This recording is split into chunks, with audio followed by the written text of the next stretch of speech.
तो वो वैक्सीन क्या आपको पता होना चाहिए, dose, route, site, adverse reaction और स्टोर कैसे करते हैं। ये बेसिक क्वेश्चन, इसके नंबर मिलते हैं। सारे के सारे वैक्सीन का डोज होता है 0.5 millilitre, ml, 0.5 ml। Basically chicken pox को हम देते हैं सबक्यूटेनियस, इवन एमएमआर को भी हम देते हैं सबक्यूटेनियस। बहुत क्विकली पता होना चाहिए, बीसीजी क्या देते हैं, intradermal, MMR subcutaneous, chicken pox subcutaneous, ठीक है। साइट कहाँ देते हैं, usually we give at the thigh. Okay, adverse reaction क्या होते हैं इसके,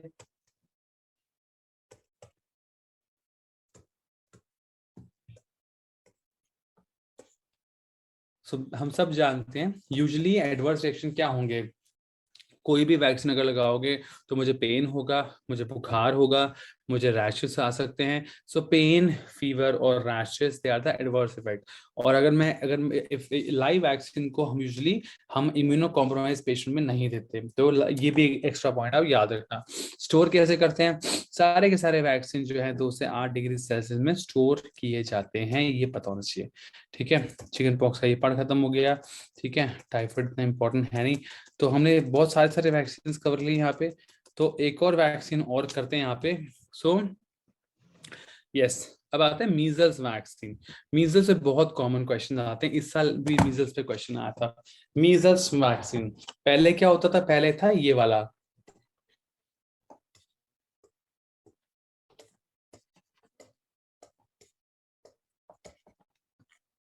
तो पहले हमारी वैक्सीन होती थी MMR1, MMR2, measles mumps rubella 1, measles mumps rubella 2। पर अब क्या हो गया है, अब मम्स हट गया है, अब है MR1 एंड MR2। दो ही आते हैं, MR1 और MR2।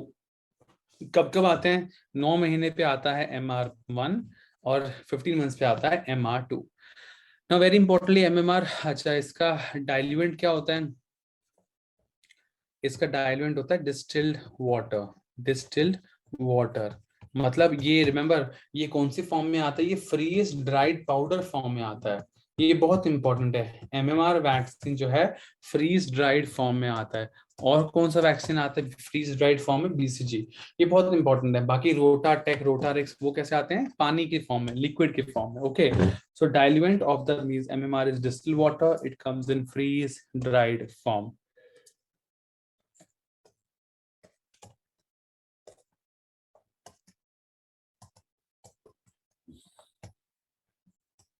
सो ये हमारे 4 इंपॉर्टेंट क्वेश्चन, अगर आपका एमएमआर वैक्सीन एग्जाम में आ जाए।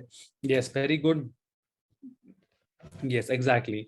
सो या sure Neha, I will share, हमारा एक व्हाट्सएप ग्रुप है 9999897081। आप वो ज्वाइन कर सकते हो, मैं उसमें आपको ये शेयर कर दूंगा हमारा नेशनल इम्यूनाइजेशन शेड्यूल, कोई टेंशन नहीं है। तो डाइल्यूएंट हो गया हमारा एमएमआर का डिस्टिल वाटर, ये एक लाइव वैक्सीन है। यस, ये इंपॉर्टेंट है। कौन सा स्ट्रेन हम यूज करते हैं मीजल्स के लिए, हम करते हैं Edmonston Zagreb strain. Use Edmonston Zagreb strain.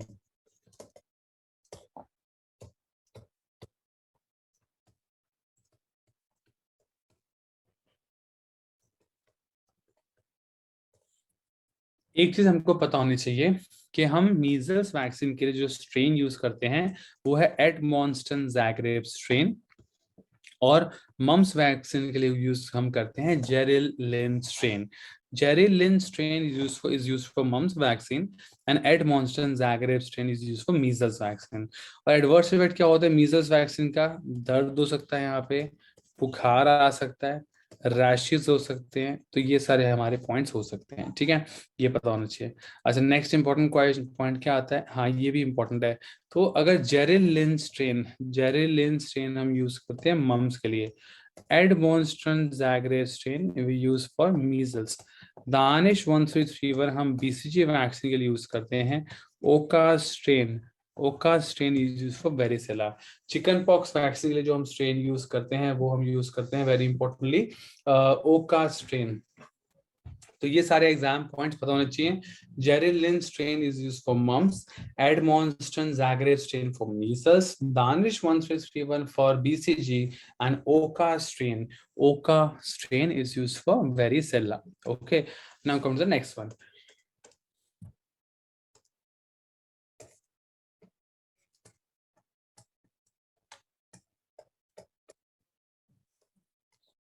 और ये इंपॉर्टेंट पॉइंट आता है राइट आर्म। मीजल्स या एमआर ही ऐसा वैक्सीन है जो राइट आर्म दे देते हैं। सारे जो टी से शुरू होते हैं उनको हम आईएम देते हैं, थाई में देते हैं।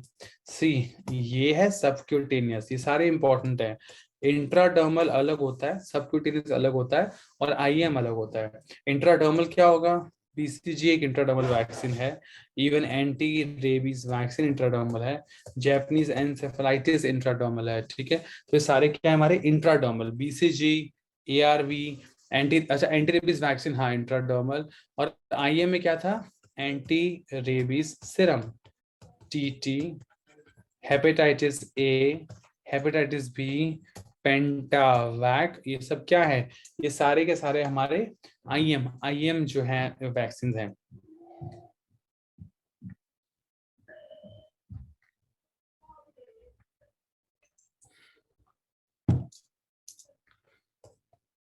ओके ना, और सबक्यूटेनियस हमारा एमआर है। MR vaccine given subcutaneous. अच्छा, एग्जाम में ये इस साल क्वेश्चन आया था, बड़ा अच्छा क्वेश्चन था, मुझे बड़ा अच्छा लगा। 9 महीने का बच्चा है, 9 months old baby came for routine measles vaccination. Mother want to inquire about the next dose of the measles vaccination. 9 महीने का बच्चा है, माँ आई है कि भैया 8 टीका लगवाने आई हूँ डॉक्टर, अब कब आना है? So I give you 10 seconds. What do you think is the best answer?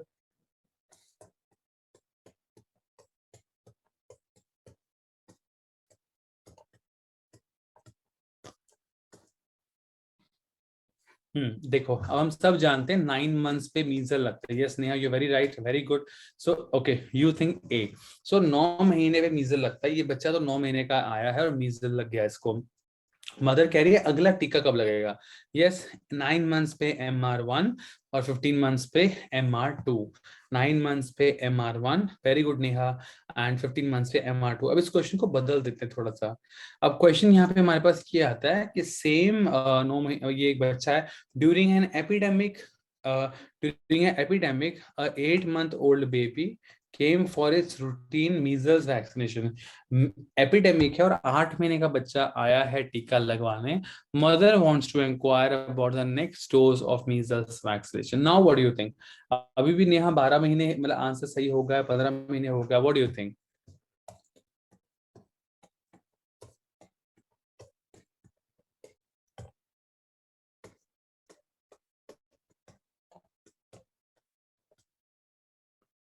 Very good. देखो अब ध्यान सुनो, यहाँ हमें एग्जाम के मतलब पॉइंट पता होना चाहिए। अगर एपिडेमिक हो जाता है ना, अगर एपिडेमिक हो जाता है तो हम जल्दी टीका लगाते हैं।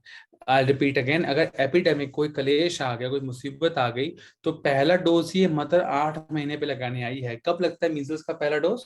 9 महीने पे लगता है। और सेकेंड डोज 15 महीने पे लगता है। क्योंकि एक एपिडेमिक चल रहा है मीजल्स का, तो 8 महीने पे ही वो पहला डोज लगवाने आ गई, और सेकेंड डोज को लगेगा 12 महीने पे। Very good.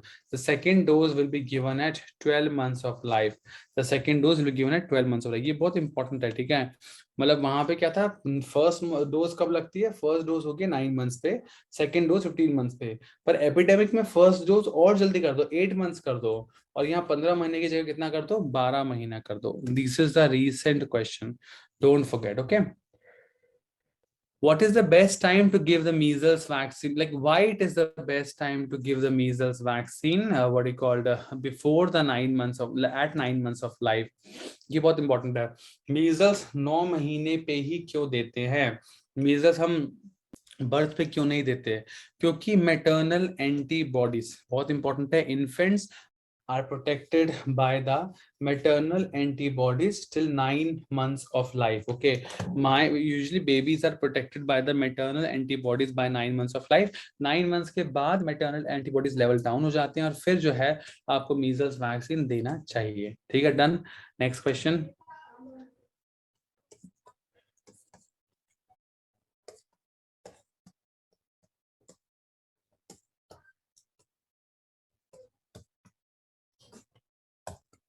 क्वेश्चन अच्छा है। क्वेश्चन कह रहा है unused measles vaccine should be discarded with in how many hours. Use ही नहीं किया वैक्सीन, अब वो कितनी देर में डिस्कार्ड करना है। वैक्सीन अगर खुल जाए ना, अगर खुल जाए तो 4 से घंटे में डिस्कार्ड कर देना चाहिए। Very very important. अगर गलती से वैक्सीन खुल जाए तो 4 से 6 घंटे में डिस्कार्ड कर देना चाहिए। Unused measles vaccine should be discarded with in 4 to 6 hours of life. ठीक है, done. Again very quick motivating quote. तो हमने इतने सारे वैक्सीन पढ़ लिए। हमने रेबीज पढ़ा, ठीक है, हमने ये पढ़ा, ये सारे वैक्सीन पढ़ लिए, रेबीज पढ़ा, पोलियो पढ़ा, हमने सर रोटा वायरस पढ़ा, तो बहुत सारे, चिकन पॉक्स पढ़ा, यो गार्डासिल, सर्वारिक्स, इतना कुछ पढ़ा हमने। ठीक है, so quick motivating quote which says do not allow people to dim your shine just because they are blind. Very nice. do not allow to do not allow the people to dim your shine just because they are blind.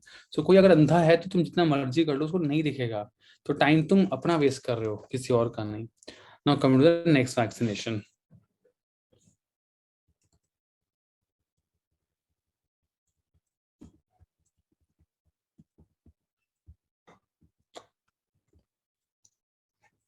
Okay, DPT vaccination बहुत easy है। DPT, okay, so 15 more minutes and this class is over। 15 minute का और है, ये topic ही खत्म हो गया actually पूरा। डीपीटी वैक्सीन, पहली तो बात है भैया ये बताओ ये रूट क्या है डीपीटी वैक्सीन का, कैसे देते हैं डीपीटी वैक्सीन? इंट्राडर्मल देते हैं, इंट्रावीनस देते हैं कि सबक्यूटेनियस देते हैं? So what do you think, A B C? The best answer is intramuscular. जो सारे के सारे टी से शुरू होते हैं वो होते हैं intramuscular vaccine.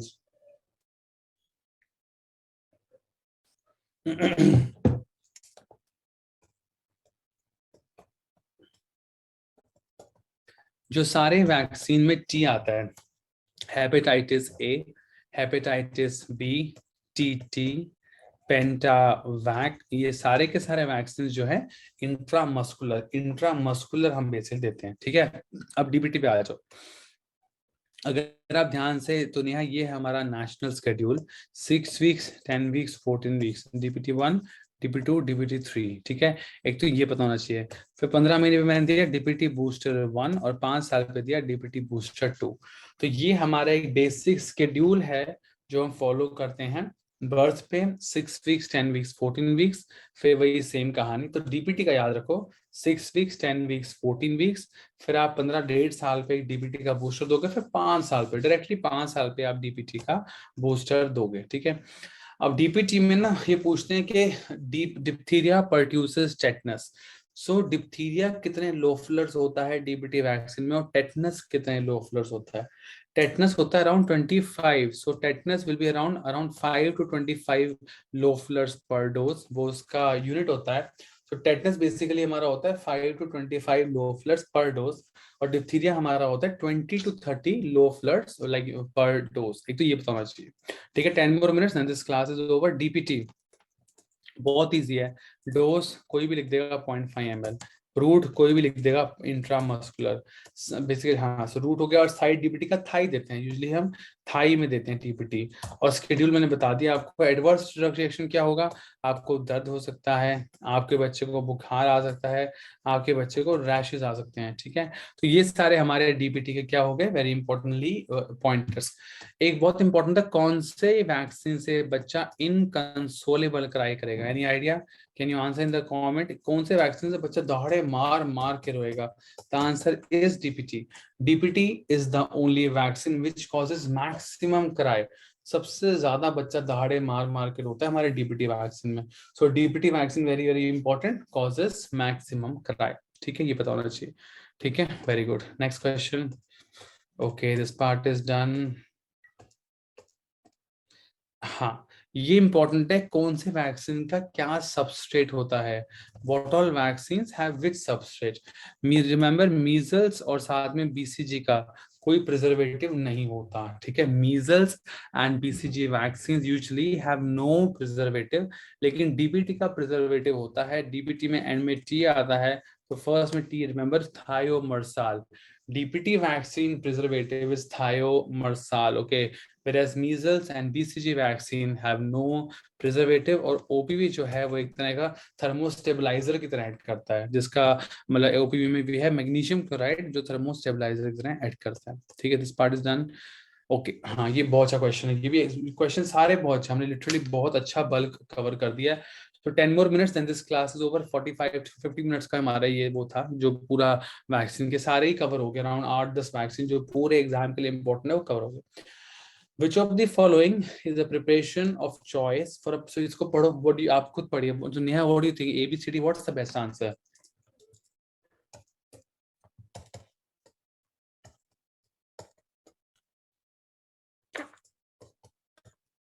Okay, which of the following is a preparation of choice for patient who has been admitted in the emergency department with an open contaminated injury and no recent history of tetanus immunization? अगर ना बच्चे को TT लगा और बहुत गंदे वाला जो है वो ब्लीडिंग है, तो आप क्या करेंगे? ऑप्शंस आर DTP वैक्सीन देंगे, टेटनस टॉक्साइड एंटी टॉक्सिन देंगे, टेटनस टॉक्साइड देंगे, या फिर टेटनस इम्यूनोग्लोबुलिन देंगे। तो what do you think, any idea? Okay, very good. So देखो इजी है, ओपन कंटेंट बहुत गंदे वाला खुला हुआ है, बहुत गंदे वाला जो है इंजरी रखी है और पिछला टीटी नहीं लिया।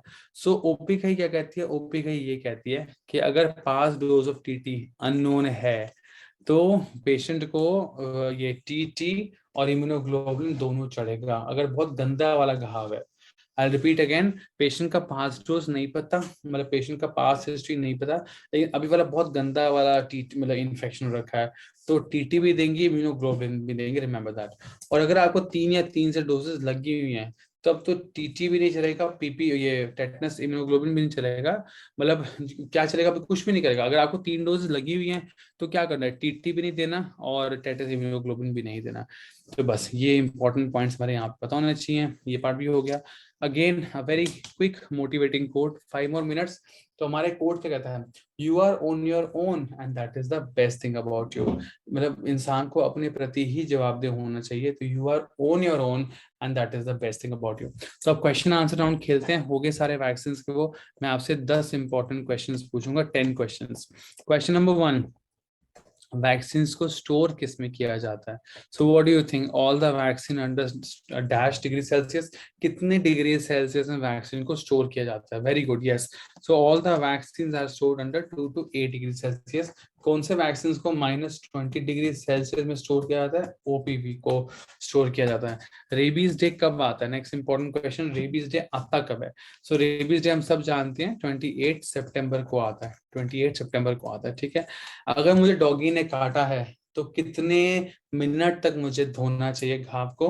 सो 10 मिनट तक आपको घाव को धोना चाहिए अगर आपको डॉगी ने काटा है, ठीक है।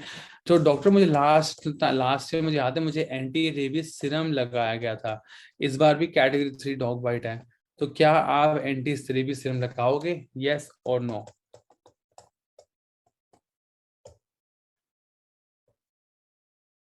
तो most importantly remember, anti rabies serum आप नहीं लगाओगे। हाँ very good, Neha is right. So no, हाँ very good Neha, very good. हाँ, तो ये बहुत इंपॉर्टेंट है, क्या आप एंटी रेबीज सिरम लगाओगे? एंटी रेबीज सिरम नहीं लगाएंगे, because anti rabies serum is given once in life time, once in life time. यहाँ खत्म हो गया, ठीक है, ये भी हो गया। अच्छा नेक्स्ट क्वेश्चन पूछता हूँ, ठीक है। So we have Cervarix and Gardasil, na? So which one is two doses? Gardasil is 2 doses or Cervarix is 2 doses? What do you think? So Gardasil basically is of 2 doses, हम सब जानते हैं, हाँ। So we have Gardasil and Cervarix। तो कौन से वाला, कौन से वो उसको प्रिवेंट करता है, स्ट्रेन्स को? तो यही एग्जाम में पूछते हैं, यही हमेशा हम बोलते हैं। सो जो हमारा गार्डासिल है, एक है गार्डासिल, एक है सर्वारिक्स। तो गार्डासिल तो हो गया 4 डोजेस वाला, yes. So Garda very important, very good, yes that's right. Yeah, 5 more minutes and this class is over. Very good, Neha। हाँ, गार्डासिल 4 डोजेस, जो हमें बेसिकली प्रिवेंट करता है 6, 7, 6, 11, 16, 18 स्ट्रेन से, HPV के। और सर्वारिक्स में कितनी डोज होती हैं? उसमें खाली 2 डोज होती हैं, क्योंकि वो 16 और 10 स्ट्रेन को प्रिवेंट करता है, ठीक है, ये हो गया। अच्छा नेक्स्ट क्वेश्चन, मुझे हिस्ट्री ऑफ इंटरसेप्शन है, तो कौन सा वैक्सीन जो है कंट्राइंडिकेटेड होता है? In a case of history of interception, rotavirus vaccine is contraindicated, हम सब जानते हैं, ये हमने पढ़ाई हुआ, राइट? हाँ ठीक है, वेरी गुड, दैट्स राइट। ठीक है, अच्छा और इम्पोर्टेंट थिंग कौन से, अच्छा मुझे एग से एलर्जी है, मुझे एग से एलर्जी है, तो विच vaccine is contraindicated in egg allergy, any guesses, very importantly? Yes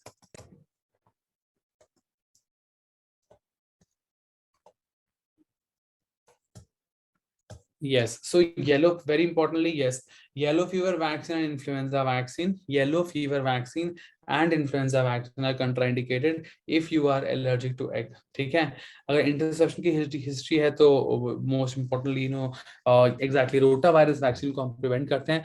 और इंटरसेप्शन में कौन सा साइन मिलता है एक्सरे में? Most importantly we see coiled spring sign और claw sign, coiled spring sign और close sign are seen very importantly in a case of interception. ठीक है, रेबीज सारे क्वेश्चन हो गए। अच्छा, और ह्यूमन और रेबीज की डोज क्या होती है? So we all know that human equine immunoglobin 20 IU पर केजी का होता है, और इक्वाइन घोड़े से बना हुआ immunoglobin, equine rabies immunoglobin 40 IU पर केजी होता है। ठीक है, 3 more minutes then this class is over. ये हो गया, चिकन पॉक्स हो गया, रोटा वायरस हो गया। ठीक है, रोटा वायरस सबसे पहले कब देते हैं? मतलब यूजली जो है हम बच्चा यहाँ पे 9 months पे हम देते हैं फर्स्ट डोज रोटा वायरस।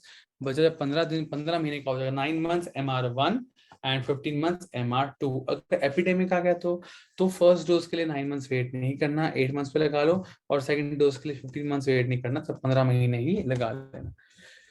ठीक है, ये हो गया। अच्छा, स्ट्रेन्स बहुत इंपॉर्टेंट है। Okay, this one, so Edmonston Zagreb strain कौन सी बीमारी के लिए यूज होता है? मीजल्स के लिए। Distilled diluent distil water this MMR के लिए, MR के लिए distil water act as a coagulant. ठीक है, हाँ that's it. Okay, that's it, that finishes. ये हो गया पार्ट। अच्छा, एक मिनट और इसमें इंपॉर्टेंट पार्ट कर लेते हैं। ये हो गया, गार्डसेल हो गया। ये हमारा एक इम्पॉर्टेंट वो भी है, अगर आपको पता हो ना, ये नेशनल वैक्सीनेशन शेड्यूल है, तो इससे क्वेश्चंस आते हैं, DPT से क्वेश्चन आता है, BCG से क्वेश्चन आता है। ठीक है, टाइफाइड से क्वेश्चन आते हैं। तो ये हमारा नेशनल इम्यूनाइजेशन शेड्यूल है। ठीक है, डन। ये अच्छा क्वेश्चन एक्चुअली, अगर ओपन मतलब क्या पढ़ा इसमें पुरानी, अगर कोई टेटनस की दवाई देने, इंजेक्शन देने की हिस्ट्री नहीं है, और बहुत गंदे वाला कंटामिनेटेड वून है, तब तो विदाउट फेल तुम टेटनस इम्यूनोग्लोबुलिन ही मंगाओगे। TT नहीं दोगे, एग्जाम में चलाएगा, टेटनस इम्यूनोग्लोबुलिन देंगे, टेटनस इम्यूनोग्लोबुलिन। डन, ये हो गया। अच्छा, last 2 question then this class is over. ये हमने ऑलरेडी एक बार क्लास में किया था।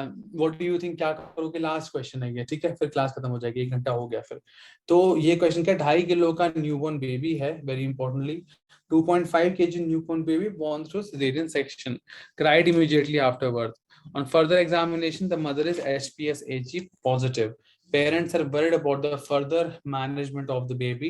You are the doctor on duty. हाँ जी, मदर HPS-AG पॉजिटिव है, क्या करना चाहिए? आई थिंक हमें कर चुके हैं ना इस पार्ट में, एग्जैक्टली हमने लास्ट टाइम मुझे याद किया था न्यूरोलॉजी में। अगर मदर HPS-AG पॉजिटिव है तो क्या होगा? बच्चे को क्या क्या मिलेगा? बच्चे को हम देंगे सब कुछ, बच्चे को देंगे हम hepatitis B vaccine plus hepatitis B immunoglobulin to the newborn, very very important. कैसे देते हैं ये इम्यूनोग्लोबुलिन? इंट्रामस्कुलर देते हैं, और हेपेटाइटिस बी वैक्सीन वो भी इंट्रामस्कुलर देते हैं, पर एक राइट थाई में दे देना और एक लेफ्ट थाई में दे देना, तो ये आपको पता होना चाहिए। ठीक है, ये हो गया। ओके, लास्ट क्वेश्चन जो लास्ट टाइम मैंने बताया था, if the mother is hepatitis B positive, she must not breastfeed the child. True or false? What do you think? If the mother is hepatitis B positive, she must not breastfeed the child. That's false statement. If the mother is hepatitis B positive, if the mother is COVID positive, cancer positive also, like at least the mother, so baby can breastfeed. Okay, जो भी हो, मतलब baby को feed कराना है। कब नहीं कराना? Number 1, if the child is suffering from galactosemia, if the child is suffering from galactosemia or lactose intolerance, that is the absolute contraindication of breastfeeding. I'll repeat again, if the mother is, if the baby is having galactosemia and lactose intolerance, then you cannot breastfeed the child. And also very importantly, अगर हाँ So correct. And mother is on chemotherapy. If the mother is on chemotherapy or radiotherapy, the mother is on chemotherapy or radiotherapy, ये सारे क्या हैं? ये सारे में चीजों में ब्रेस्ट फीडिंग नहीं करानी. Yes, very good. Breast feeding completely, absolutely contraindicated है. अगर मदर कोविड पॉजिटिव है, टीबी पॉजिटिव है, HIV पॉजिटिव है, पेन एब्डोमेन है, एब्सेस है, कुछ भी है भैया, फिर तो फीड कराना ही कराना है. ठीक है. सो ये सारे हमारे सारे वैक्सीन खत्म हो गया. That's it. That finishes this topic of vaccines. Thank you so much. और ऑलमोस्ट सारी कहानी खत्म होती है यहाँ पे, कुछ और बचा नहीं वैक्सीन में बताने के लिए. So that's it everyone. Thank you so much. Please take care and see you around. If you have any doubt later, then please let me know. Okay. Thank you. Thank you.